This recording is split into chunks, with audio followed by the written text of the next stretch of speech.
నా దేవాతి దేవునికి నా యొక్క హృదయపూర్వకమైన వందనాలు. హెవెన్లీ లైట్ సర్వసభ్యులకు నా యొక్క సర్వశుభాలు తెలియపరుస్తున్నానండి. నేటి దినము మనిషి యొక్క క్రూరమైన మనస్తత్వము, వాళ్ళ యొక్క పాపములో నుండి వచ్చే యొక్క పరిస్థితి ఎలా ఉంది భూమి మీద అనేది ఈరోజు మనం కళ్ళతో చూస్తున్నాం, మరి చెవులతో వింటున్నాం. ఎంతో బాధాకరమైన విచారకరమైన పరిస్థితి. ఆ సమయంలో మన పిల్లలు లేకపోయినా మరి అవి వింటున్నప్పుడు చూస్తున్నప్పుడు ఎంత తల్లిదండ్రులుగా వేదన చెందుతున్నారు. మరి మంచి మనస్తత్వం కలిగిన వారు కూడా ఎంత వేదన చెందుతున్నారు. పాపములో ఎంత క్రూరమైన మెంటాలిటీ ఉన్నది అని అంటే ఈరోజు కోల్కతాలో జరిగిన ఆ యొక్క ట్రైనింగ్ డాక్టర్ మీద ఆ 10 మంది ఘోరమైన అరాచకమైన అసలు భయంకరమైన హృదయంతో వాళ్ళు చేసిన అరాచకాలు మరి వింటున్నప్పుడు చూస్తున్నప్పుడు ఆ యొక్క వీడియోస్ హృదయం చెలించిపోతుంది. బాధ వేస్తుందండి. కన్నీరు కారుస్తున్న పరిస్థితులు ఎంతోమంది ఉన్నారు. మరి ఇటువంటి మనస్తత్వం కలిగిన వారి విషయంలో దేవుడు చూడకుండా ఉంటున్నాడు, ఖచ్చితంగా చూస్తున్నాడు. మరి ఆయన వింటున్నాడు. ఆయన వినే దేవుడు, చూస్తున్న దేవుడు. ఒక సమయమున తగిన సమయంలో ఆయన శిక్ష వేసేదానికి ఆయన సంసిద్ధుడుగా ఉన్నాడు. అయితే ఒక మాట అంటున్నాడు యెషయా గ్రంథములో 59 నుండి మనకి 7 విషయాలు అక్కడ మనం చూద్దామండి. రక్షింప నేరక ఉండునట్లు యెహోవా హస్తము కురచ కాలేదు, విననేరక ఉండునట్లు ఆయన చెవులు మందము లేదు. మీ దోషములు మీకును మీ దేవునికి అడ్డముగా వచ్చును, మీ పాపములు ఆయన సముఖమును మీకు మరుగుపరచును. గనక ఆయన ఆలకింపక ఉన్నాడు. మీ చేతులు రక్తము చేతను మీ వ్రేళ్లు దోషము చేతను అపవిత్రపరచబడి ఉన్నవి. మీ పెదవులు అబద్ధములాడుచున్నవి, మీ నాలుక కీడును బట్టి మాటలాడుచున్నవి. నీతిని బట్టి ఎవడును సాక్ష్యము పలుకడు, సత్యమును బట్టి ఎవడును వ్యాజ్యమాడడు. అందరూ వ్యర్థమైన దానిని నమ్ముకొని మోసపు మాటలు పలుకుదు. చెడుగుడును గర్భమును ధరించి పాపమును కందురు. వారు మీడు నాగుల గుడ్లను పొదుగుదురు, సాలు పురుగుల వల నేయుదురు. ఆ గుడ్లు తినివారు చచ్చును. వాటిలో ఒకదానిని ఎవడైనా త్రొక్కినడల విష సర్పము పుట్టును. వారి పట్టు బయట వేయునటకు పనికిరాదు. వారు నేసినది ధరించుకున్నటకు ఎవనికిని వినియోగింపదు. వారి క్రియలు పాపపు క్రియలే, వారు బలత్కారము చేయువారే. వారి కాళ్ళు పాపము చేయు పరుగులెత్తుచున్నవి, నిరపరాధులను చంపుటకు అవి త్వరపడును. వారి తలంపులు పాపహేతుకమైన తలంపులు, పాడును నాశనమును వారి త్రోవలో ఉన్నవి అంటున్నాడు. చూడండి ఎంత చక్కటి మాటని ఇక్కడ తెలియపరుస్తున్నాడు. ఆ రోజు ఇజ్రాయేల్ ప్రజలకే కాదండి, ఈ యొక్క వాక్యము ఇప్పుడు ప్రస్తుతపు జరుగుతున్న దేవుని నమ్మకుండా, దేవునికి లోబడకుండా, తల్లిదండ్రులకు లోబడకుండా, అది దేవుని నమ్మిన పిల్లలు కావచ్చు, దేవుని నమ్మని పిల్లలు కావచ్చు, అది ఒక క్రైస్తవ జనాంగం కావచ్చు, మరి అన్య జనాంగము కావచ్చు. క్రైస్తవ జనాంగము అని మనము పేరు పెట్టుకున్నంత మాత్రాన మరి మన జీవితం పరిశీలన చేసుకోకపోతే మనం క్రైస్తవులు అని చెప్పుకోవడం వ్యర్థం. క్రైస్తవులు అని చెప్పుకుంటున్నాము అనంటే మన జీవితం పరిశీలన చేసుకోవాలి. అలాగే దేవుని వాక్యానికి మనం విలువ ఇవ్వాలి. అన్ని జనులు ఎలాంటి పరిస్థితుల్లో ఉంటున్నారు అనేది కూడా మనము చూస్తున్నాం. అయితే ఇప్పుడు మనము పరిశీలన చేస్తున్నది, వింటున్నది దేవుని కృప, మరి దేవుని యొక్క ఆశీర్వాదము దేవుని నమ్మిన పిల్లలకు ఉంటుంది. ఆయన దయ, ఆయన కటాక్షము దేవుని నమ్మిన పిల్లలకు కూడా ఉంటుంది. ఒక మాట దానికి సాదృశ్యంగా మనం తీసుకోవచ్చండి. నీతిమంతుల మీదను అనీతిమంతుల మీదను ఆయన తేజస్సును, ఆయన వర్షమును కుమ్మరిస్తున్నాడు కదా. కానీ రక్షణ మాత్రం దేవుని నమ్మిన పిల్లలకు మాత్రమే రక్షణ ఉంటుంది. కాకపోతే ఇటువంటి భయంకరమైన పరిస్థితి ఎలా ఉంటుంది అని అంటే ఇప్పుడు జరుగుతున్న పరిస్థితి, తల్లిదండ్రులకు లోబడిన మంచి పెంపకములో లేనివారు, అలాగే మంచి పెంపకములో పెరిగి తల్లిదండ్రులకు లోబడి స్నేహితుల వల్ల పాడైపోతూ డబ్బు కోసము బానిసులై, మత్తు పదార్థాల కోసము బానిసులై అరాచకమైన పరిస్థితులు చేస్తున్న వారు ఎంతోమంది ఉన్నారు. వాళ్ళల్లో మరి ఇప్పుడు జరిగిన ఆ యొక్క ట్రైనింగ్ డాక్టరు, ఆ లేడీ, ఆ బిడ్డ మరి 31 సంవత్సరములో ఆ బిడ్డ మరి తన కళను నెరవేర్చుకోవాలని, మరి ఆ బిడ్డ ఎంతో చదువులో ఉన్నతమైన స్థితిలో వెళ్ళాలని ఎన్నో ఆశలు కలిగి ఆ బిడ్డ అక్కడ చదువుతున్నప్పుడు మరి ఎంత అరాచకంగా ఆ బిడ్డ మీద మరి పైశాచికముతో వాళ్ళు అటువంటి పని చేశారంటే వింటున్నప్పుడు హృదయాలు ఎంతో ఘోరముతో విలవిలలాడుతున్నాయి. ప్రతి ఒక్క హృదయము, తల్లిదండ్రుల యొక్క హృదయం మరి భయంకరమైన పరిస్థితి. ఈరోజు మనం చూస్తుంటే అనేక మంది తల్లిదండ్రుల బిడ్డలు ధర్నా చేస్తున్నారు. ఇటువంటి పరిస్థితి ఎక్కడ చూడకూడదు. దేవుడు తర్వాత మరి భూమి మీద దేవుడిగా భావించే వారిని ఎవరు అనంటే డాక్టర్లని, వాళ్ళ ప్రాణం పోస్తారు అనని. చూడండి, ఎందుకు అనంటే వైద్య ప్రకారంగా వాళ్ళని ఆ స్థితిలో పెట్టారు. అటువంటి పరిస్థితిలో ఉన్న వారిని మీద ఇటువంటి అరాచకమైన పరిస్థితి చేస్తున్నారంటే వాళ్ళు ఎంత ఘోరమైన పాపంతో చేస్తున్నారు నండి. అందుకే వాళ్ళ యొక్క హృదయ స్థితి ఇక్కడ తెలియపరుస్తున్నాడు దేవుడు. మీ చేతులు రక్తము చేత, మీ వ్రేళ్ళు దోషము చేత అపవిత్రపరచబడి ఉన్నవి. మీ పెదవులు అబద్ధములు ఆడుచున్నవి, మీ నాలుక కీడును బట్టి మాటలాడుచున్నవి. ఇట జరిగిన అరాచకాలకి న్యాయము చేయకుండా పోరాడలేని ప్రజలు మరి రాజకీయాలు ఎన్నో ఉన్నాయండి ఈరోజు. ఎందుకు అనంటే డబ్బు కోసం, పై రాజకీయాల వ్యక్తుల కోసం, అనేకమైన వాటిల కోసం బానిసలైపోతున్నారు. మరి సమాజముగా ఈరోజు మనం ఉంటున్నాం. మన సమాజంలో, భారతదేశంలో ప్రతి బిడల కోసం ప్రార్థించాల్సిన బాధ్యత మనకుంది. బట్ మళ్ళీ మన పిల్లలు ఎలా పెరుగుతున్నారు, ఎలాంటి త్రోవలను నడుస్తున్నారు, మన పిల్లలు మన ఎదుట మంచిగా కనబడచ్చు, మన పిల్లల మంచి మాటలతో మాట్లాడచ్చు. మరి బయట వాళ్ళ తీరు ఎలా ఉన్నదో మనం గమనించాలి. వాళ్ళ యొక్క స్నేహాలు ఎలా ఉన్నాయో గమనించాలి. వాళ్ళ మనస్తత్వాలు ఎలా ఉన్నాయో గమనించాలి. ఇటువంటి పరిస్థితులు మరి ఎక్కడైనా జరుగుతున్నాయేమో, మరి మన బిడల ద్వారా ఏమైనా సమస్య వస్తుందేమో, మన బిడలు ఇంకొకరి ద్వారా సమస్యలలో పడుతున్నారేమో తల్లిదండ్రులుగా గమనించాల్సిన పరిస్థితి ఈ రోజుల్లో ఎంతైనా కూడా ఉందండి. చూడండి, అంత పెద్ద హాస్పిటల్లోనే అంత ఘోరమైన పరిస్థితి ఎక్కడ జరిగింది అని అంటే మరి ఇంకెన్ని జరుగుతున్నాయో చూడండి. ఎన్నో చూస్తున్నాం. ఇప్పుడు ఈరోజు మనం న్యూస్ చదువుతున్నప్పుడు ఎన్నో చూస్తున్నాం. 4 సంవత్సరాల పాప మీద, బిడ్డ మీద లైంగిక పరిస్థితి ఎంత చేశారు. అలాగే బస్సులలో స్త్రీల మీద ఎంత అరాచకంగా చేస్తున్నారు. చూడండి, ఇటువంటి పరిస్థితి ఎందుకు? మరి వాళ్ళు ఎందుకు పాపములో పడిపోతున్నారు? వాళ్ళ పాపముకి దాసులైపోతున్నారు. మంచి నడవడిక లేకపోవడం, మంచి మనస్తత్వం లేకపోవడం, నీతి న్యాయముగా జీవించకపోవడం, మంచి మాటలు వినకపోవడం వలన కనుకనే ఈరోజు మనందరి మీద, క్రైస్తవులుగా మనందరి మీద ఒక బాధ్యత అనేది ఉంది. అదే సువార్త యొక్క బాధ్యత. మనం ఎంత వేగంగా, ఎంతో త్వరగా దేవుని యొక్క వాక్యము ప్రతి బిడ్డలకి మనం పాస్ చేస్తాము. మన ఇరుగు పొరుగు వాళ్ళ బంధుమిత్రులకు, స్నేహితులు, రక్త సంబంధులకి, శ్రేయభిలాషులకి, అటు వాళ్ళ స్నేహితులు బలపరిచేదాకండి వాళ్ళని వాళ్ళ గురించి మనం పోరాడే వాళ్ళంగా ఉండాలి. చూడండి, ఒక సమయం కాకపోయినా ఒక సమయమైనా మారేదానికి అవకాశం వస్తుంది. ఇటువంటి ఘోరమైన పరిస్థితులు ఏ బిడ్డ కూడా పడిపోకుండా ఉండడానికి దేవుని యొక్క స్వార్థ వాళ్ళకి ప్రకటింప చేస్తాం మనం. కానీ ఎన్ని ఘోరాలు, ఎన్ని అరాచకాలు, ఎన్ని మోసాలు, ఎంత వ్యభిచారాల్లోకి దిగిపోతున్నారు.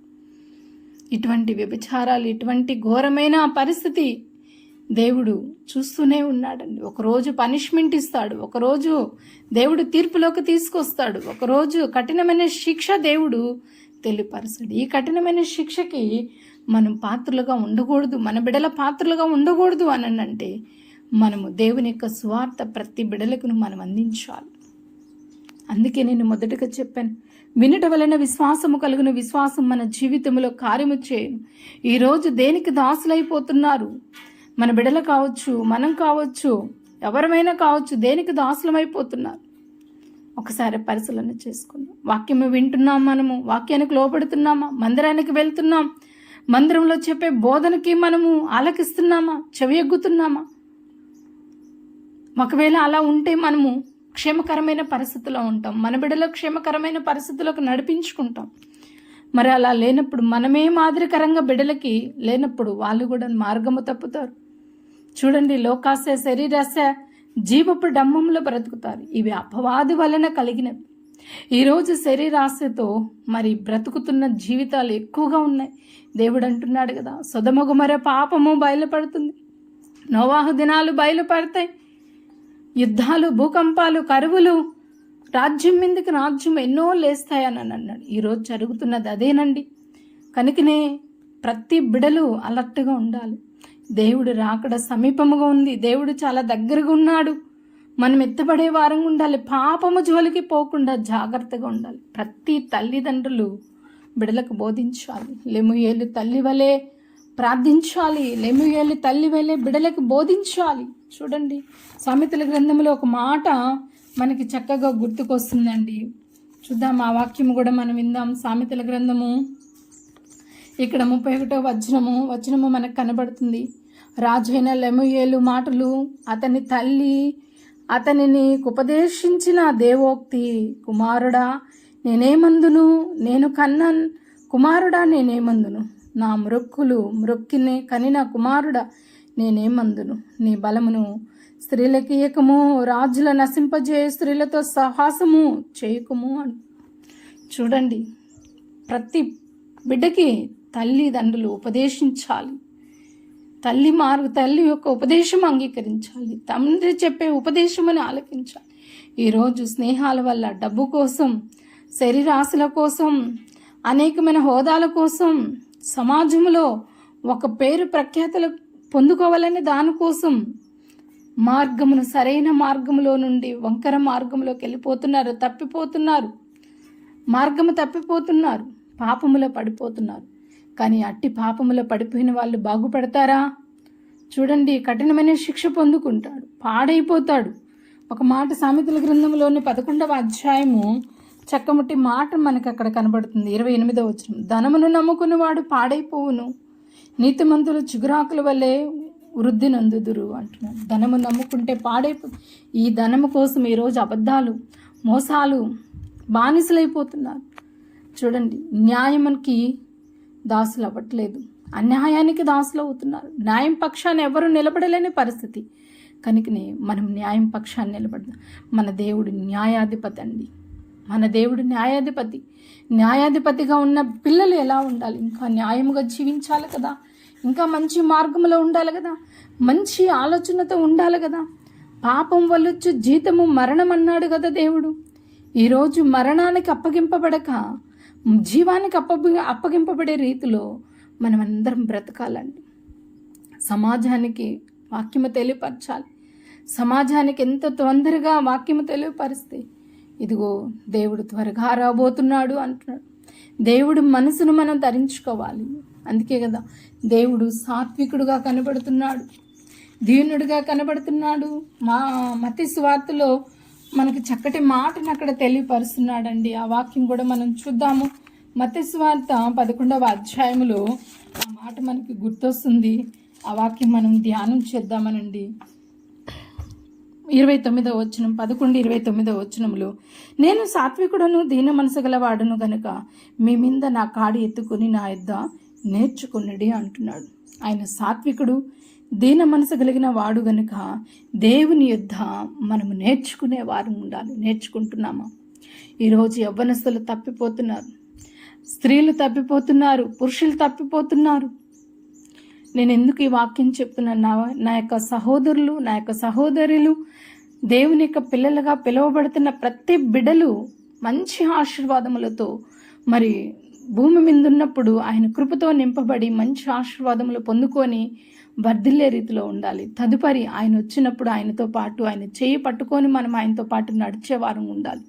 అందుకోసం నేను ఈ వాక్యము మీ ఎద్దుకు తీసుకొస్తున్నానండి.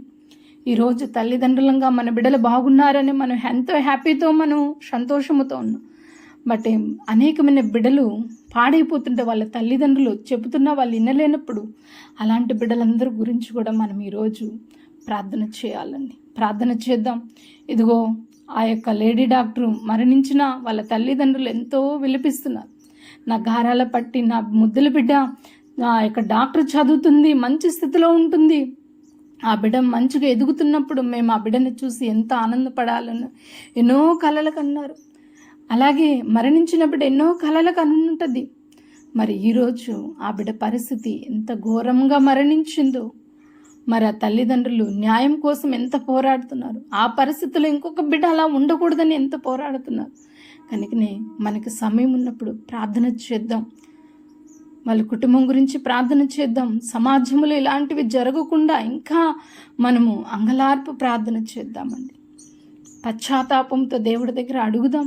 ఎందుకనంటే నీ సహోదరు నిమిత్తమును పశ్చాత్తాపడి ఉపవాసం ఉండి ప్రార్థన చేయడం మంచిదన్న. ఒకరి గురించి ఒకరిని ప్రార్థన చేయమంటున్నాడు. నినివే పట్టణము గురించి దేవుడే హెచ్చరిక ఇచ్చినప్పుడు, నినివే పట్టణానికి ఆ హెచ్చరిక జారీ చేసినప్పుడు వాళ్ళు చిన్న బిడ్డల కానించి, గొర్రెల కానించి, ఎద్దుల కానించి, మరి రాజులు, అక్కడ జీవిస్తున్న ప్రజలందరూ కూడా గోనెపట్ట కట్టుకొని ఆహారము మానేసి, మరి నీరుని తాగకుండా, వాళ్ళు ఆహారము తినకుండా మరి అన్ని రోజులు మరి వాళ్ళు 3 దినాలు వాళ్ళు ఉపవాసం ఉండి ప్రార్థన చేశారు. దేవుని యొక్క కరుణ, దేవుని యొక్క కృప మరి వాళ్ళ మీదకు వచ్చేంత వరకు వాళ్ళు ఉపవాసముతో ప్రార్థన చేశారు. కనుకనే దేవుడు వచ్చేంత వరకు అనేకమైన బిడల కోసం మనం భారముతో, బాధ్యతతో మరి ప్రార్థించే వారు ఉండాలని నేను ఈ యొక్క వాక్యం మీ ఎద్దుకు తీసుకొస్తున్నాను. లెమూయేలు తల్లి వలె మనం బిడలకు మనం బోధించుకుందాం, భర్తల్ని సరి చేసుకుందాం, భార్యలను సరి చేసుకుందాం. ఎందుకనంటే తీర్పు దినాన రేపు మనమందరం నిలబడాల్సిన పరిస్థితి ఉందండి. ఎందుకు అనంటే రేపు గ్రంథములు విప్పబడతాయి. ఎవరు పాపము చేశారు, ఎవరు మోసం చేశారు, ఎవరు దొంగతనం చేశారు, ఎవరు దోచుకున్నారు, ఎవరు అన్యాయపు స్థితిలో ఉన్నారు, ఎవరు వేషధారణతో ఉన్నారు, ఎవరు ఎంతమంది భయంకరంగా భర్తలకు తెలియకుండా, భార్యలకు తెలియకుండా ఎంత అరాచకమైన పాపమును చేశారు అనేది రేపు అక్కడ దేవుడు ఒక లిస్టు ఓపెన్ చేయబోతున్నాడు. ఆ లిస్టు ఓపెన్లో ఈరోజు మనం ఉండకూడదు అనని దేవుని యొక్క వాక్యము ఈరోజు మీ ఎద్దుకి నేను తీసుకువస్తున్నానండి, తెలియపరుస్తున్నాను. కనుకనే మన దేవుడు రక్షింపగలగటకు సమర్థుడే, దండించుటకు సమర్థుడే, మరి గద్దించుటకు సమర్థుడే, ప్రేమించడానికి సమర్థుడే, మరి నిత్యరాజ్యమునికిలో నిన్ను పెట్టుటకు దేవుడు సమర్థుడే, అలాగే నిత్య నరకములకు వేయగలగటకు కూడా ఆయనకు సమర్థుడు. అన్నిటికీ ఆయన అధికారిగా ఉన్నాడు. కాబట్టి ఆయన అధికారానికి, ఆయన వాక్యానికి మనం లోబడి యవ్వన బిడలకును, మధ్య వయస్కులో ఉన్న బిడలకును మరి మనం బోధించుకునే వారంగా, తెలియపరుచుకునే వారంగా, వాళ్ళు ఒక అన్ని జనులు కావచ్చు, ఒక దేవుని నమ్మిన వారు కావచ్చు, దేవుని నమ్మి నామకార్థమైన క్రైస్తవుల్లో జీవిస్తున్న ప్రతి బిడలకు కావచ్చు, ఈ యొక్క వర్తమానము ప్రతి బిడలకు అందే రీతిలో మరి దీని అందరినీ ఈ యొక్క వాక్యమును మీరు అందరికీ పాస్ చేయండి. మరి అందరూ కూడా విని విశ్వసించి మరి మారు మనసు పొంది దేవుని యొక్క రక్షణలో, దేవుని యొక్క మరి మార్గములో నడిచే రీతిలో వాళ్ళందరి గురించి మనం ప్రార్థన చేద్దాం. ప్రాముఖ్యంగా మరి ఈరోజు న్యాయం కోసం పోరాడుతున్న కలకత్తాలో మరి ఆ బిడ్డ కుటుంబం కోసము మనం ఎక్కువగా ప్రార్థన చేసేవారు ఉంటాం. మన బిడ్డల్ని మనం జాగ్రత్త పరుచుకుందాం. మరి బయట ఎలాంటి పరిస్థితులు వాళ్ళు తిరుగుతున్నారు, ఎలాంటి స్నేహాలు చేస్తున్నారు, వాళ్ళ చుట్టూ ఏమి జరుగుతుందో చూడండి. ఇంకొక వీడియో కూడా నేను చూశాను. మరి 17 సంవత్సరాల అమ్మాయి డిప్లొమా చదువుతుంది. ఆ పాప మరి అహ్మదాబాద్లో దగ్గరే కానీ చదువుతుంది. మరి వేధింపులు, ప్రేమ అనే వేధింపులతో ఒక అబ్బాయి అమ్మాయిని వేధిస్తున్నప్పుడు ఆ టార్చర్ తట్టుకోలేక ఆ బిడ్డ కూడాను మరి గడ్డ ముందనేది తాగేసి ఆ పాప కూడా మరి మరణించింది. వాళ్ళ తమ్ముళ్ళకి రాఖీలు కట్టి ఆ అమ్మాయి మరణించింది. చూడండి, ఇటువంటి చెప్పుకోలేని పరిస్థితులు, తల్లిదండ్రులకు చెప్పుకోలేని పరిస్థితుల్లో కూడా బిడ్డల్లో ఎన్నో ఉన్నాయేమో. వాళ్ళతో మీరు స్నేహంగా కూర్చోండి, స్నేహంతో వాళ్ళతో మీరు మాట్లాడండి. ఒక తల్లిదండ్రులుగా కాకుండా ఒక స్నేహితురాలుగా, ఒక స్నేహితుడిగా మీ బిడ్డల దగ్గర కూర్చొని ప్రేమపూర్వకంతో వాళ్ళతో మీరు మాట్లాడి వాళ్ళ చుట్టూ జరుగుతున్న పరిస్థితులను వాళ్ళని గమనించి వాళ్ళకి మంచి మార్గంలో ధైర్యం కలిగిన మాటలు తెలియపరిచి, ప్రార్థనలు బలపరిచి వాళ్ళని ముందుకు నడిపించేవారు ఉంటాం. చూడండి, ఈ వాక్యము దేవుడు మన యొక్క వినికిల్లో మరి ఎలా ముందుకు తీసుకెళ్లాలో అనేది దేవుని కృపను బట్టి మన వెనుకల్లో దేవుడు దీవించునగాక. ఆయన దక్షిణ హస్తము మన మీదను, మన కుటుంబాల మీదను, మన దేశం మీదను, అన్యాయం అయిపోయిన ప్రతి కుటుంబాల మీదను ఉండేలాగా మనం ప్రార్థన చేద్దామండి. ఇటు వాక్యము దేవుడు మన యొక్క జీవితంలో దేవుడు దీవించునగాక, ఆశీర్వదించునగాక. అందరికీ సర్వశుభాలండి.